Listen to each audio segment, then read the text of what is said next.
मज़ाहिब और पैगंबरों की क्या ज़रूरत है? खुदा ने दूसरे मज़ाहिब को बिगड़ने से क्यों नहीं रोका? आप कैसे जानते हैं कि कुरान में कोई तब्दीली नहीं?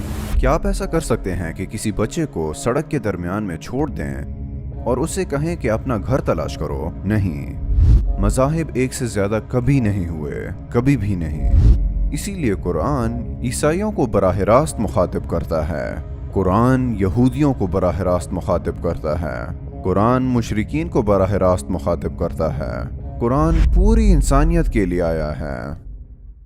अदनान रशीद भाई, हमारे सवाल जवाब के सेशन में खुशामदीद। इस सेशन में हम कुछ मुश्किल सवालात पूछेंगे जो एथियस्ट की जानिब से पूछे जाते हैं। जब आप तैयार हों हम शुरू कर लेंगे। मैं तैयार हूँ। मज़ाहिब और अंबिया की क्या ज़रूरत है? मज़ाहिब और अंबिया की ज़रूरत इसलिए है ताकि लोगों की रहनुमाई की जाए। अगर लोगों की रहनुमाई ना की जाए, अगर आपके पास ज़िंदगी गुजारने के लिए कोई रोड मैप ना हो तो आप ज़िंदगी कैसे गुजारेंगे? हर शख्स जो मन में आएगा करता रहेगा। लिहाजा मंजिल तक पहुंचने के लिए कुछ हदबंदी ज़रूरी है, कुछ कवायद व ज़वाबित होना ज़रूरी हैं, कुछ हिदायत होना ज़रूरी हैं। हमारी ज़िंदगी का एक मकसद है और वो मकसद अंबिया और मज़ाहिब वाज़ेह करते हैं।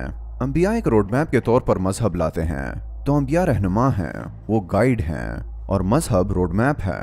लिहाजा हम अपनी मंजिल तक पहुंचने के लिए रोड मैप को फॉलो करते हैं, और वो मंजिल इस जहान और अगली जहान की कामयाबी है। क्या हम ये खुद से नहीं समझ सकते? क्या आप ऐसा कर सकते हैं कि किसी बच्चे को सड़क के दरमियान में छोड़ दें और उससे कहें कि अपना घर तलाश करो? या ये कि आप किसी आदमी को सहरा के दरमियान में, बड़े सहरा में किसी जगह छोड़ दें, क्या वो शख्स बगैर कंपास इस्तेमाल किए अपना रास्ता तलाश कर लेगा? नहीं। तो रास्ता तलाश करने के लिए आपको सिमत का मालूम होना जरूरी होता है। आपको सितारों से रहनुमाई लेना पड़ती है, आपको कदमों के निशानों पर चलना पड़ता है, आपको उन रास्तों पर चलना पड़ता है जिन पर पहले लोग गुजर चुके हों। तो ये वजह है कि रास्ता तलाश करने के लिए हिदायत और तालीमात का होना ज़रूरी है। ये ऐसा ही है कि आप किसी शख्स को सहरा के दरमियान में बगैर किसी रहनुमाई के छोड़ दें और उससे ये तवक्को रखें कि वो अपना रास्ता ढूंढ ले। इसी तरह जिंदगी में कामयाबी हासिल करने के लिए हर इंसान को रूहानी तौर पर भी और जिस्मानी तौर पर भी रहनुमाई की ज़रूरत होती है। क्या जिंदगी का मकसद अंबिया के बगैर मालूम नहीं हो सकता? ऐसा करना नामुमकिन होगा, इसलिए कि पहली बात यह कि कोई इंसान जिंदगी के मकसद को कैसे पहचानेगा सिवाय उसके कि अल्लाह की तरफ से आने वाला कोई ये बताए कि जिंदगी का मकसद क्या है। क्योंकि उस सूरत में जिंदगी का मकसद हर इंसान का दूसरे इंसान से, हर शहर का दूसरे शहर से, हर कल्चर का दूसरे कल्चर से, हर जमाने का दूसरे जमाने से मुख्तलिफ होगा। ठीक है, तो आपके पास जिंदगी का मकसद एक नहीं होगा, आपके पास 1 बिलियन जिंदगी के मकसद जमा हो जाएंगे। इसलिए अल्लाह सुब्हाना व तआला जिसने हमें पैदा किया वो पैगंबरों को भेजता है जो हमें जिंदगी का असल मकसद बताते हैं, और वो मकसद अल्लाह की इबादत करना है ताकि ये दुनिया एक अच्छी जगह बन सके। और ऐसा करने का तरीका सिर्फ ये है कि अपने खालिक की अताअत की जाए। जैसा कि कोई मैन्युफैक्चरर जब कार बनाता है तो वो आपको एक किताबचा भी भेजता है, ऐसा ही है ना? और वो आपको बताता है कि इस कार का मकसद क्या है और इसे किस तरह चलाना है। तो हमारा खालिक जिसने हमें बनाया है, जिसने ये सारी कायनात बनाई है, वो बेहतर तौर पर जानता है कि हमें क्या करना चाहिए और कैसे जिंदगी गुजारनी चाहिए। लिहाजा जिंदगी का मकसद बनाने वाले की तरफ से बताया जाता है। अगर कोई बनाने वाला है, अगर कोई खालिक है, फिर हमें उसकी बात मानना होगी और उसकी हिदायत किसी दूसरे की हिदायत से ज्यादा अहम होंगी।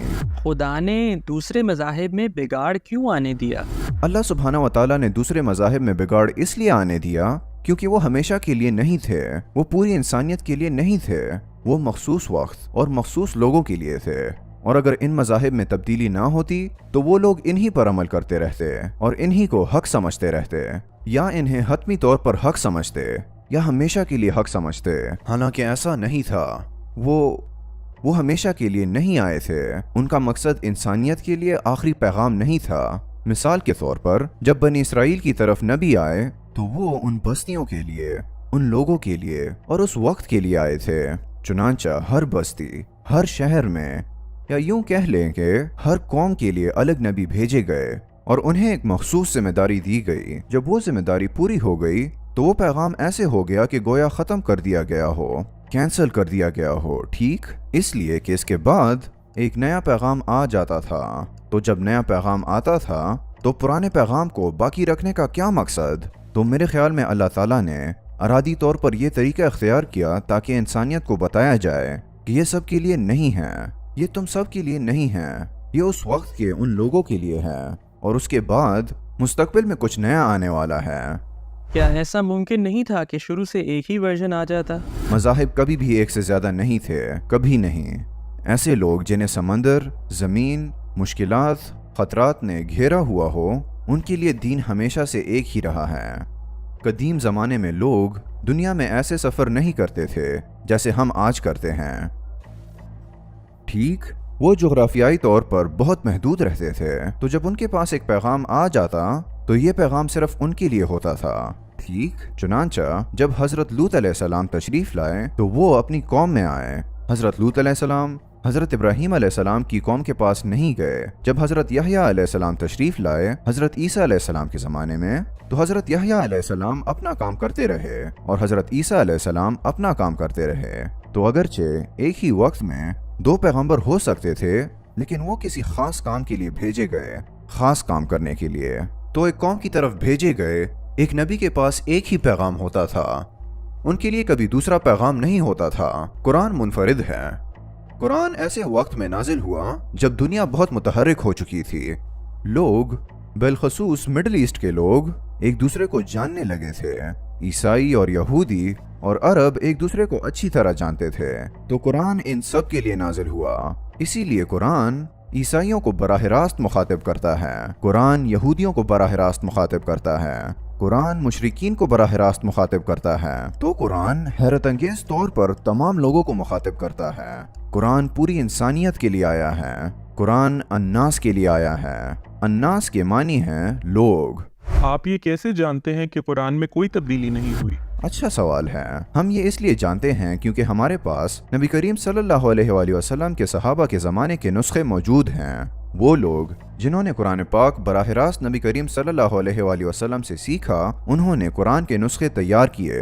वो नुस्खे आज भी हमारे पास मौजूद हैं। हम उन्हें आज भी देख सकते हैं, हम उन्हें पढ़ सकते हैं। इनमें से एक तोपकापी म्यूजियम तुर्की में मौजूद है और दूसरा नुस्खा सेंट पीटर्सबर्ग में है, एक ताशकंद में है, एक नुस्खा हुसैनी मस्जिद मिस्र में है। इसके अलावा सना के मखतूतात हैं, उनको बाकायदा दस्तावेजी शक्ल दी गई है, लिहाजा हम इस्लाम की पहली सदी के नुस्खे पढ़ सकते हैं। जब हज़रत मोहम्मद सल्लल्लाहु अलैहि वसल्लम के बहुत से सहाबा जिंदा थे जिन्होंने मुमकिना तौर पर खुद इन नुस्खों से पढ़ा, हमारे पास वो नुस्खे मौजूद हैं।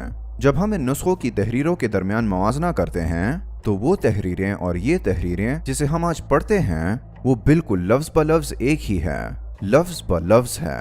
वो नुस्खे जिन्हें सहाबा हज़रत मोहम्मद सल्लल्लाहु अलैहि वसल्लम के शागिर्दों ने पढ़ा है वो बिल्कुल वैसे ही हैं जैसे हम आज पढ़ते हैं। इस तरह हम जानते हैं कि कुरान तब्दील नहीं हुआ। हमारे सवालात का जवाब देने के लिए शुक्रिया। हम दोबारा कुछ नए सवालात के साथ वापस आएंगे। ठीक है, कोई बात नहीं। आप और सवालात ले आएं और हम उनके साथ भी यही करेंगे।